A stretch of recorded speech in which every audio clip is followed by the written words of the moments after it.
Hello everyone. In this video we will talk about the theories of acids and bases. Now, this is second part of video for this chapter. In the first part what we discussed is the idea of what is an electrolyte and how the concept of ionic equilibrium will be related to the weaker electrolytes. So then we said that there are these three important classes of compounds: acids, bases and salts, that will be able to act as electrolytes. So this video we will see how we can classify the substance into acids and bases and related concepts to that. So if you look at a general level, how do we understand the properties of acids, starting from some of the very basic properties like taste. So acids will have sour taste. In fact, the name of the acid also comes from the fact that it is having a sour taste. And acids, when they react with metals, like especially the strong metals or highly reactive metals and medium reactive metals, they will be able to corrode the metals and they can produce a hydrogen gas as a result of it. And we can check that the gas liberates hydrogen gas because it will be able to burn with a pop sound. And in solution they will be able to conduct electricity. That's why we call them as what? Electrolytes. And the presence of an acid can be indicated by using a litmus paper. So the acids will be able to turn blue litmus paper into red. And when they react with bases, which we call as neutralization, the acids will be able to lose their property. Basically they will be completely reacting with bases and they undergo what we call as neutralization. As a result of it, the acid will be losing the property. So these are the general properties of acids. On the other hand, if you look at the bases, they have a bitter taste and they are soapy to touch. So what do you mean by soapy to touch? If you look at even the soap water, right? Soap water is basic in nature. So now we understand what is this soapy touch. If you take some soap water into hand and then feel the touch of that, that is what we are calling as the soapy touch. And just like acids, bases also, they will conduct electricity. So when they are in the aqueous solution, they will be able to conduct electricity. And coming to the litmus indicator, the bases will be able to turn red litmus paper into blue. So there is an interesting mnemonic that we can probably look at here. There is Abraham B right back. So you can just see the letters that we are writing in the capitals. So acids will turn blue litmus into red. So we already saw that acids will turn blue litmus into red, and bases will turn red litmus into blue color. So base will turn red litmus paper into blue color. So this is how we can remember the color indication of the litmus paper. And if the bases react with the acids, which we call as the neutralization, they will be losing their property. So these are some of the general properties of the acids and bases. But the idea of classification of the substance into acids and bases has to be based upon some rationale. And to look for this rationale, there are these theories of acids and bases. But unfortunately, there is no one single basis on which we can classify all the substances into the categories of acids and bases. Means there was no comprehensive theory, so to say. So hence we have three theories which we are going to explore in this video lecture. One is the Arrhenius theory, second one is the Bronsted and Lowry theory, and third one is the Lewis theory. So these are the three theories of acids and bases, and each of these theories will have some limitations. So if one theory is able to comprehensively cover all the substances and classify them into acids and bases, we would not be having the other theories. So each theory will have a limitation, which means it will not be able to cover some of the substances into the classification. So that's why we are having these three theories. We'll start with the first one, which is the Arrhenius theory. Now Arrhenius theory is also a theory that is linked to water as the solvent.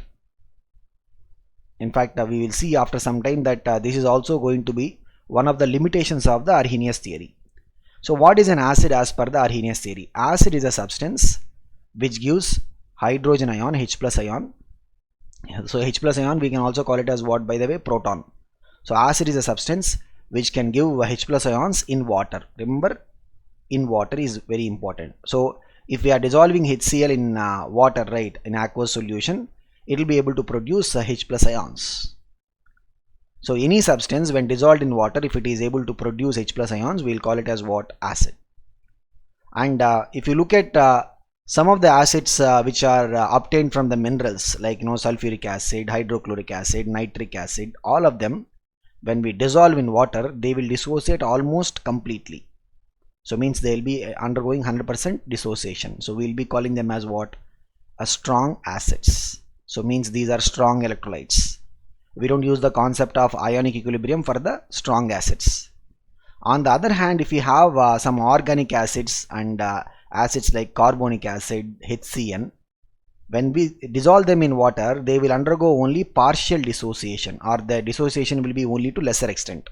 So here we will talk about the idea of ionic equilibrium. So their dissociation will be only partial. So if you look at the acetic acid CH3COOH, when we have it in the aqueous solution, here the dissociation is going to be going through an equilibrium. So we'll get H plus ions and CH3COO minus ions. But we'll see that we can use the equilibrium concept over here. So both these ions will be also present in the aqueous state. So this is what we'll be calling as the strong acids and weak acids, and the equilibrium is discussed for what? For the weaker acids. Now for the Arrhenius acids, we will be talking about what we call as basicity. So what is this basicity? If you look at an acid like HCl, the HCl on dissociation can give one H plus ion, one molecule of H plus. And if you look at H2SO4, when it is dissociating, it can give 2 H plus ions. If you look at something like phosphoric acid, H3PO4, it can give 3 H plus ions. And there are some more organic acids which can give many H plus ions. So we will be calling the number of H plus ions given by one molecule of acid as the basicity. So what we'll say is HCl is what? Monobasic, and sulfuric acid is what? Dibasic, phosphoric acid is what? Tribasic, and some other acids are also there which will be polybasic, means they can produce many number of H plus ions. So for the Arrhenius acids, we will define the concept of basicity. What is the basicity? It is the number of H plus ions given by the one molecule of the acid. And this basicity concept, I hope you guys can recall, we have used this in the basic concepts of chemistry chapter. So to talk about the equivalent weight of a substance. Okay, so we'll go on to the next one, which is the definition of bases as per the Arrhenius theory. Again, as I have told already, here the definition of base is also linked to water as the solvent. So what is a base? Base is a substance which gives hydroxyl ions when dissolved in water. So acid gives H plus ions when dissolved in water. Base gives OH minus ions when dissolved in water.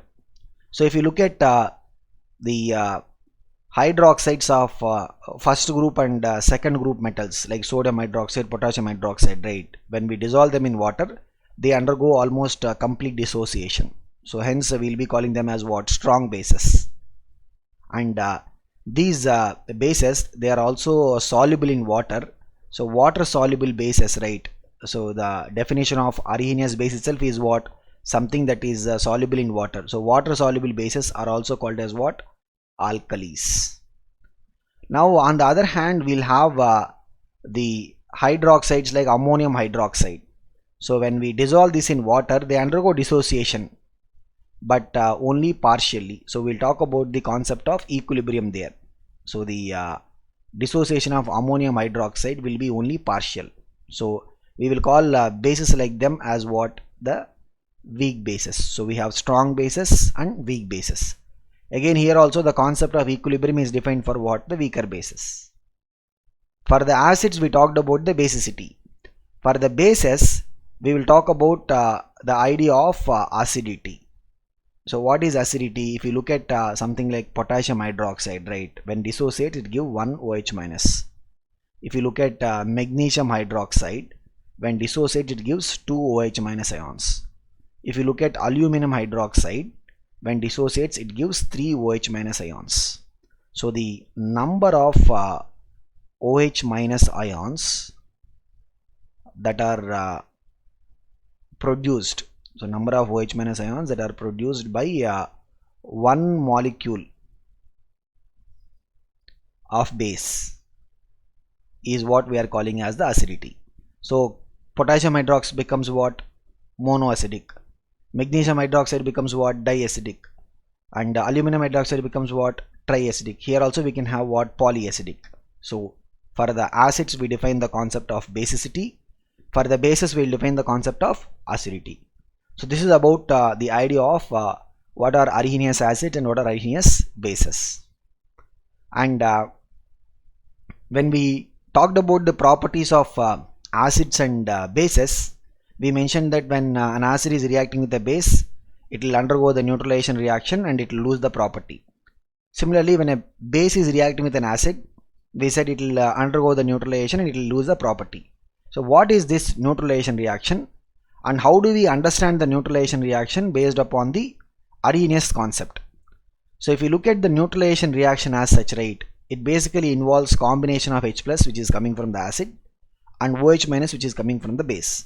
So what happens if we are making HCl and sodium hydroxide to react? So what you would see is that the H plus from the acid part and OH minus from the base part, they both will combine to give us water.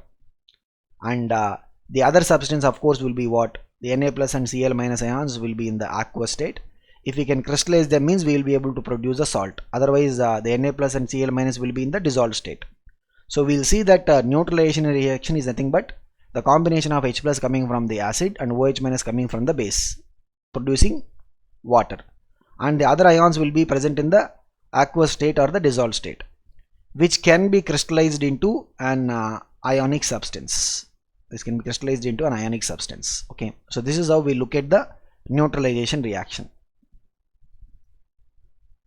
Now the fact that there are two more theories basically means that this theory is not comprehensive. So where this theory is not comprehensive?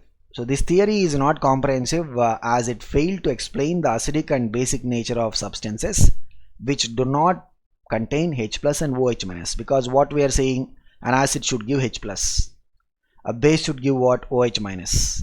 So there are some substances that have acidic nature, like CO2, SO2, SO3, oxides of non-metals. Not all oxides are non-metal, but some oxides which have acidic nature and they don't give H plus ions. So we are not able to categorize them as acids as per the Arrhenius theory.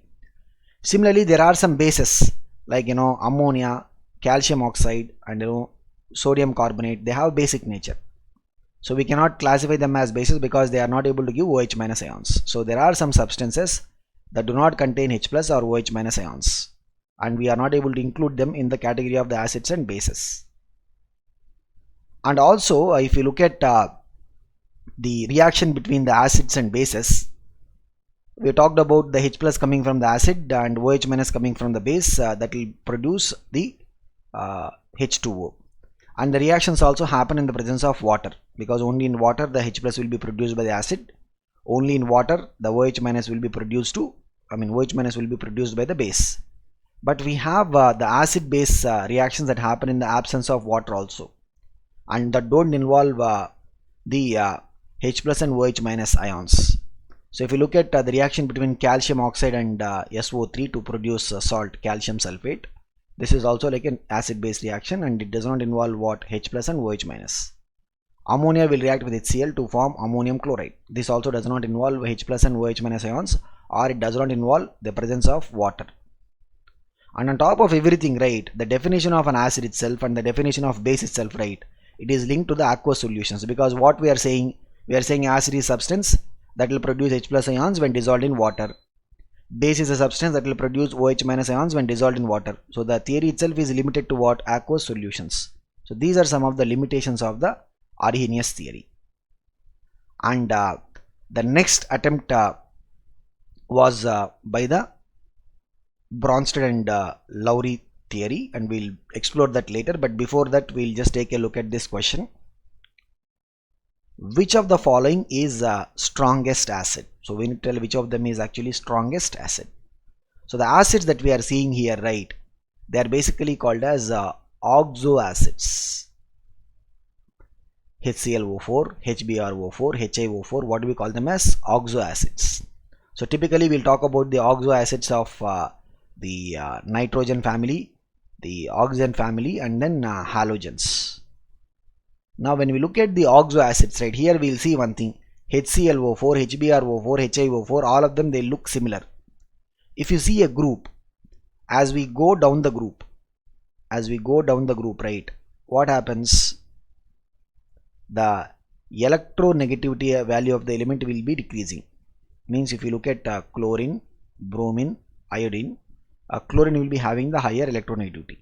So as the electronegativity value of the element is decreasing, right, the acidic nature also decreases.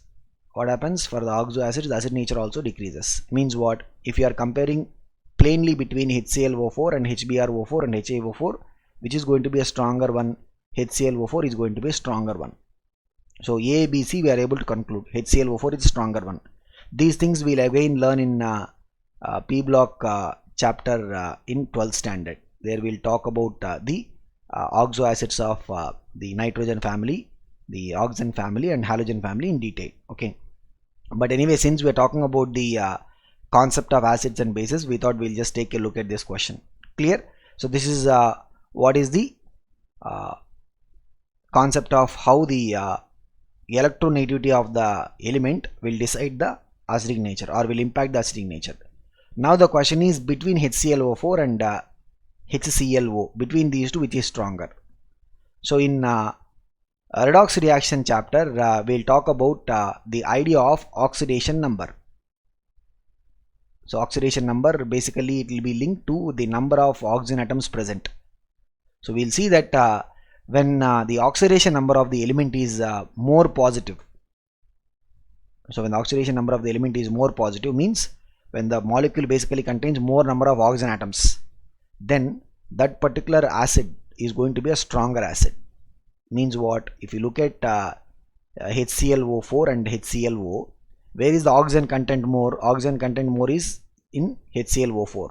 Okay, and thereby the acidic nature also will be higher in the case of HClO4. So if you have the oxo acids of the same element, what is the deciding factor? More the oxygen content, we'll see that the oxidation number of the particular element will be becoming more positive, and as a result what we'll see is the acid becomes more stronger acid. So overall, which is the strongest acid among the following? HClO4 will be the strongest acid. You know what we call it as? We'll be calling it as perchloric acid. So what is the name of HClO4? Perchloric acid. Okay. So even when we talked about the acidity and basicity, we said H3PO4 is a tribasic acid.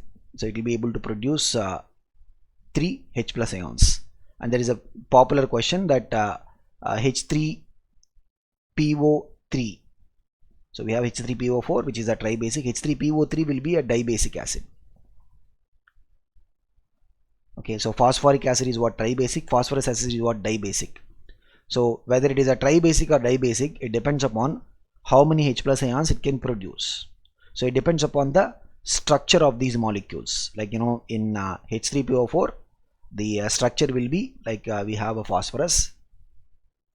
It will be double bonded to oxygen, OH, OH, OH. What we see is all the 3 hydrogens bonded to oxygen, they can come out as what? H plus ions. That is why it is what? Tribasic. Whereas if you look at H3PO3, what happens here is we'll have double bond O, OH, OH, and 1 hydrogen. So this hydrogen that is bonded, this is the structure of H3PO3, phosphorus acid. The hydrogen bonded to phosphorus directly, right? It cannot be coming out as H plus ion. So only these two can come out as H plus ion. Hence it becomes what? Dibasic. but in return it will be having what we call as the reducing nature, because this hydrogen can act as what? Reducing hydrogen. It will not be able to act as an acidic hydrogen, it can act as a reducing hydrogen. So hence H3PO3 becomes what? Reducing in nature. Remember what is reducing in nature? In redox reaction chapter we discussed about it. The reduction or reducing nature means what? It will be the ability to donate hydrogens. So H3PO3 thereby can act as a reducing agent. So what is the basicity of the acids, right? It also depends upon the structure. It is not like whatever the hydrogens present in the molecule formula, right? All the hydrogens need not be acidic hydrogens. So we'll call the hydrogens that can come out as H plus ions as what? Acidic hydrogens. We'll go to the next theory. What is it? Bronsted and Lowry theory. So Bronsted and Lowry theory, right? This theory is based upon the concept of protons. So we also call it as what? A proton donor / acceptor concept. So what is this? This theory is not linked to water. So there is no dependency on solvent as water. That is one of the advantages of this theory. So as per the Bronsted-Lowry theory, acid is a substance that can donate protons or H plus ions. Simple.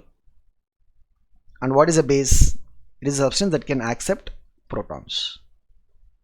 So if you look at what are these substances that can donate protons and what are the substances which can accept protons, what we will be having is like say for example substance like HCl, it can lose proton and thereby it becomes what? H plus and Cl minus.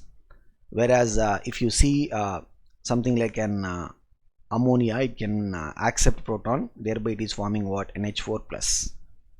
So here if you look at the reaction between the NH3 and HCl, what will be the overall reaction we are going to have? The NH3 plus HCl is going to give us what? It is going to give us NH4 plus and Cl minus.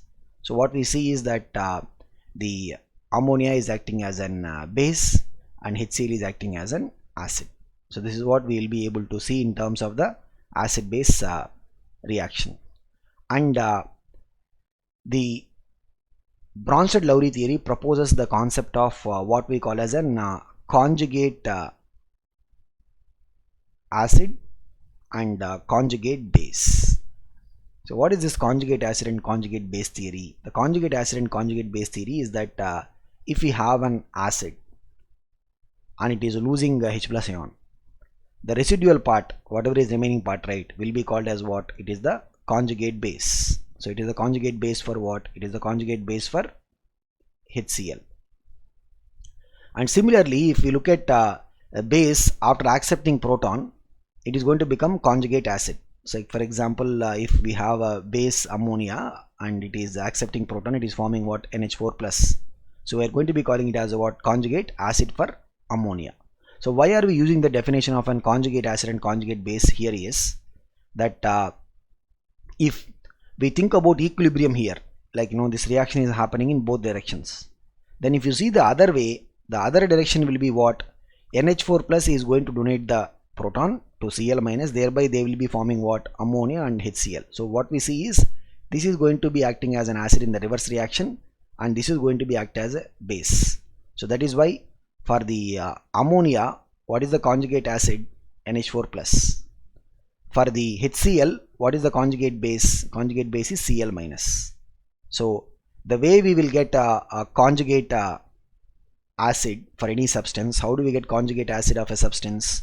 The conjugate acid of a substance we will obtain by simply adding H plus. So any substance we take, we simply add H plus, right? We are going to get conjugate acid. We can see for ammonia, we add H plus means we will get what? NH4 plus. That will be the conjugate acid.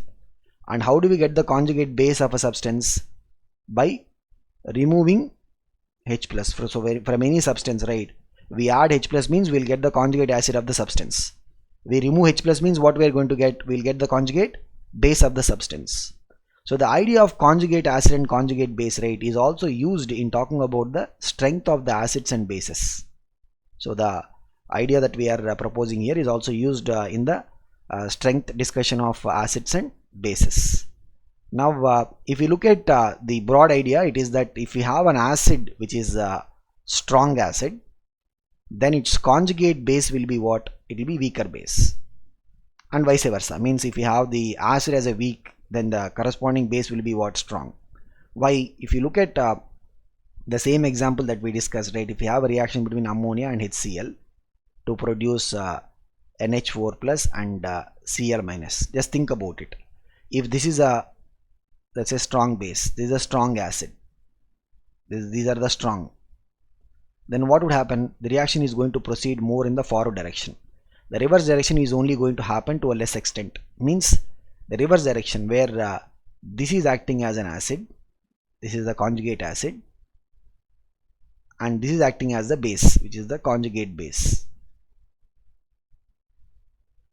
So the reverse reaction is not proceeding much, means what is the reason? This must be a weak conjugate acid, this must be a weak conjugate base. So if you look at any substance, if the substance is a strong acid, means the conjugate base will be what? Weak. If the substance is a weak acid, means the conjugate base will be what? Stronger. Means if the reaction is going forward to a large extent, means basically the reverse reaction is not happening much. Otherwise if the reaction is not proceeding much in the forward direction, means reverse reaction direction is basically dominant. So this is the concept of conjugate acid and conjugate base. And one more thing is that as per the Bronsted-Lowry theory, the idea of an acid and base is not defined in exclusivity. So it is not defined in exclusivity. Means what? Always we are saying, what is acid? It can donate proton. So when something can donate proton, when there is an substance which can accept it. Similarly, if a base is accepting proton, means somebody has to donate it. So the acid base is always defined in pairs. It is not defined in exclusivity. The concept of acid and base is always defined in what? Pair. Means in a pair, if you look at one substance acting as an acid, then the other substance is going to be acting as an base. Similarly, if one is acting as a base, means other will be acting as an acid. And we will see after some time when we are discussing about the idea of acid and bases in case of water, the concept of what is an acid and what is a base as per the Bronsted-Lowry theory is also what? Relative.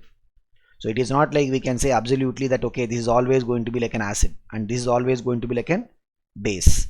The definition of what is an acid and what is a base also will be what? Relative. So we'll talk about it.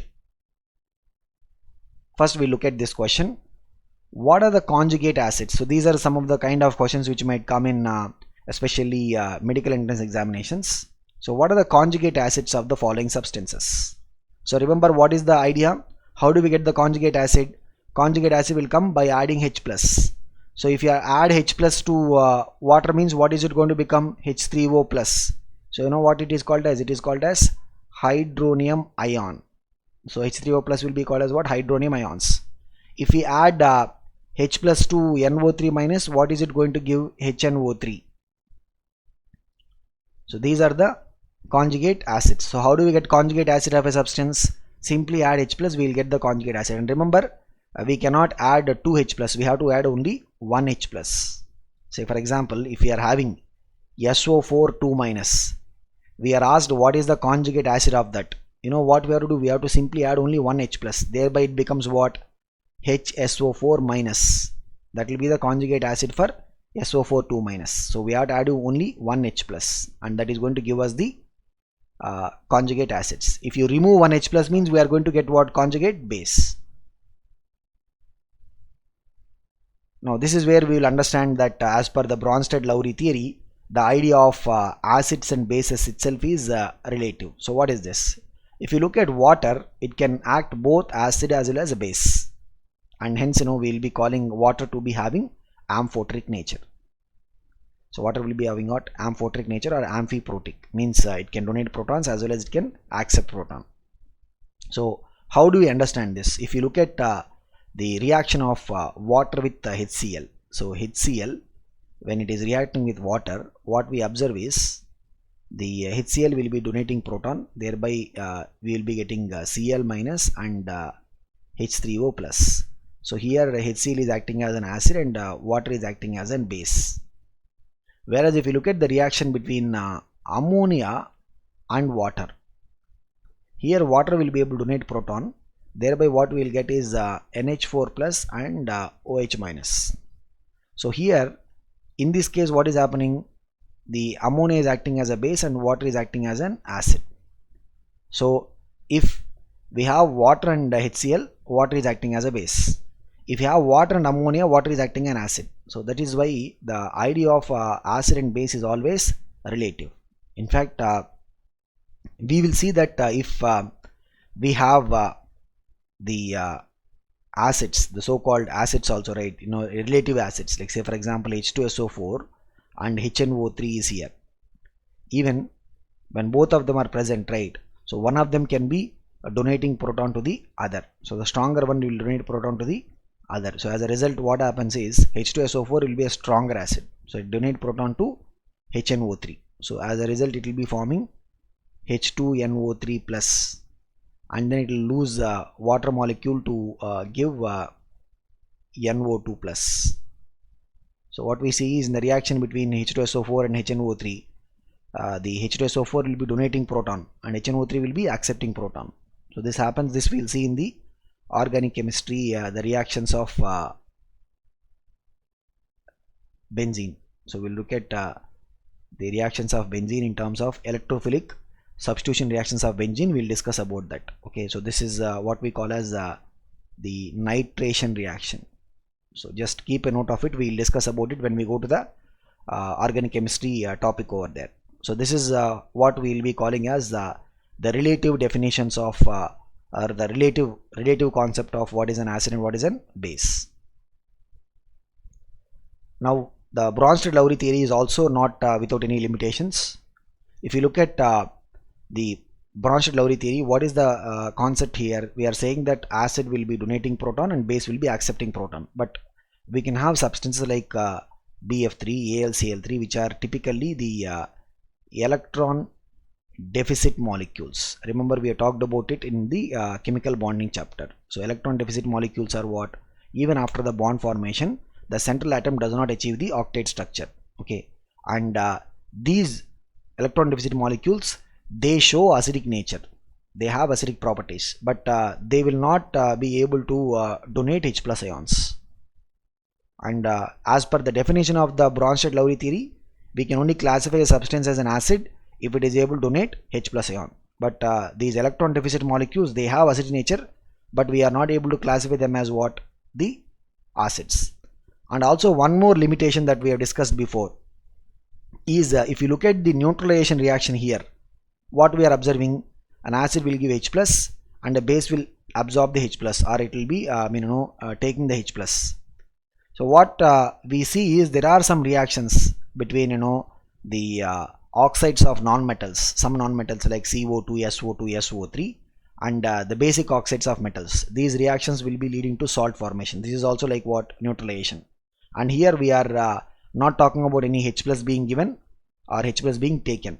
So that is why this is also not able to cover those kind of neutralization phenomena. So these are the limitations of the Bronsted-Lowry theory. And the next theory we are going to talk is going to basically address these two aspects: how the electron deficit molecules like BF3, AlCl3 can be categorized as an acids, and how these metal oxides and non-metal oxides, their acidic and basic nature can be explained. So if you look at the Lewis theory, this theory is based upon the concept of electrons. So Lewis theory is based upon the concept of electrons. So as per this theory, if you look at an acid, acid is defined as a substance which will accept a pair of electrons, means it will be able to accept electrons. And base is defined as a substance which will donate a pair of electrons. So bases will be basically what? The substances that can donate pair of electrons, and acids will be accepting pair of electrons. So we can say acid is electron pair acceptor, base is electron pair donor. This is what is the Lewis theory concept based upon the electrons. Now if you look at acids, acids must do what? They must accept pair of electrons.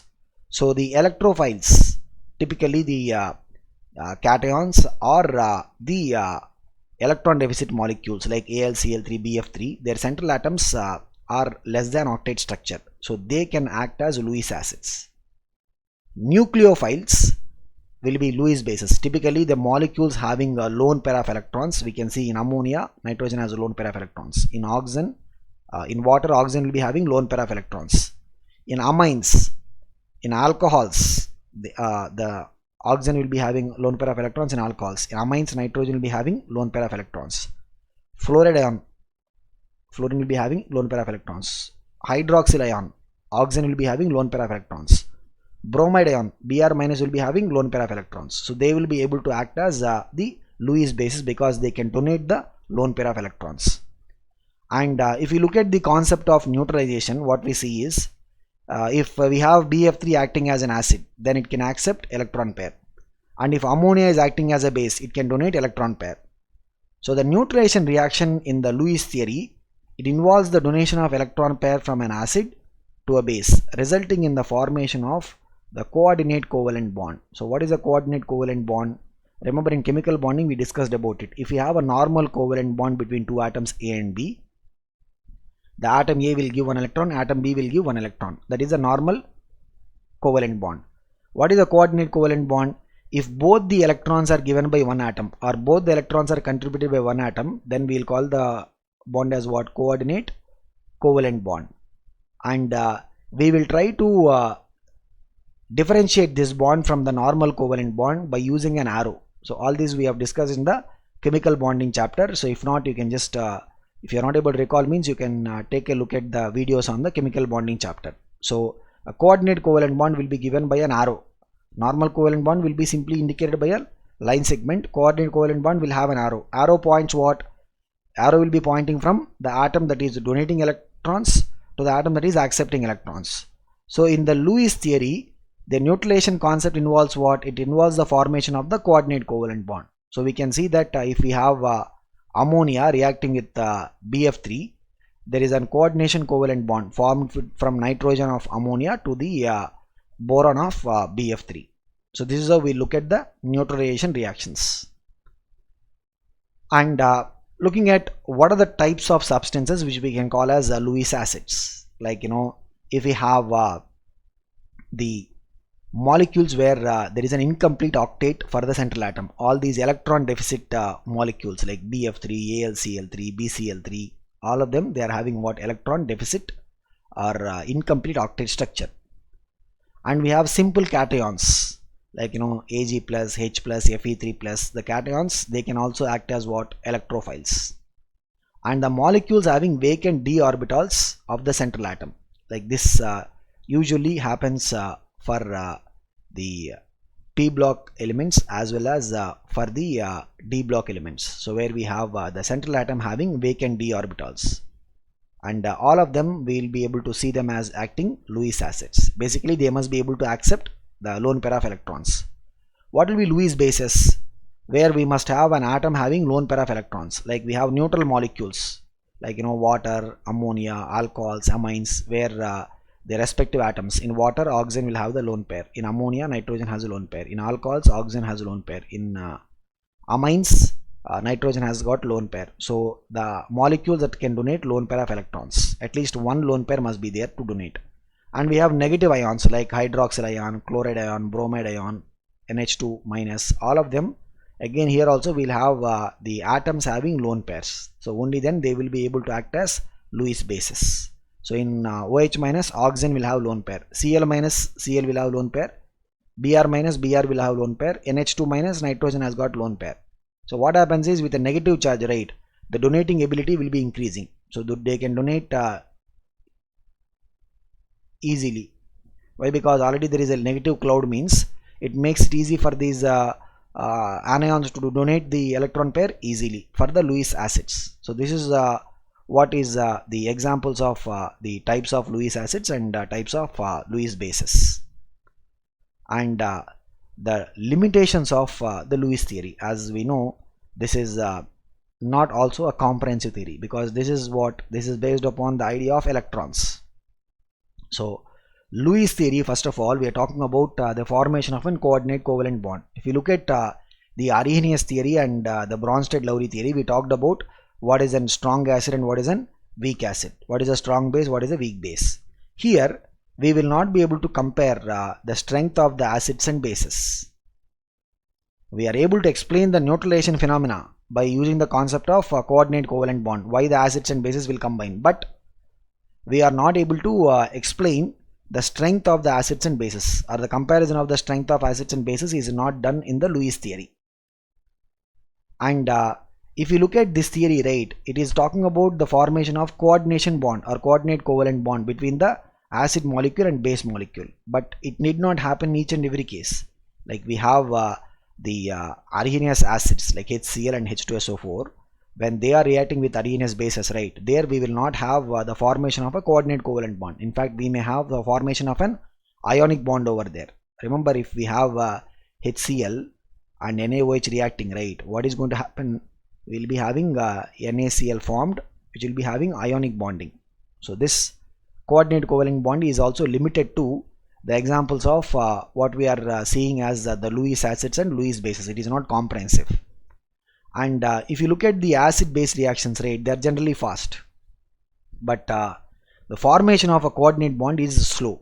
So in that sense, the theory of a Lewis acid and Lewis base, right, which is defined for the electron deficit molecules or cations which can accept a lone pair of electrons, and electron rich molecules or anions which can donate lone pair of electrons, is only limited to one set of substances. It is not comprehensive to cover the strong acid strong base reactions which are very fast. In fact, the neutralization of HCl and NaOH, right, it will be happening in the time which is in the order of milliseconds. That's how fast these reactions will happen for the strong acids and strong bases.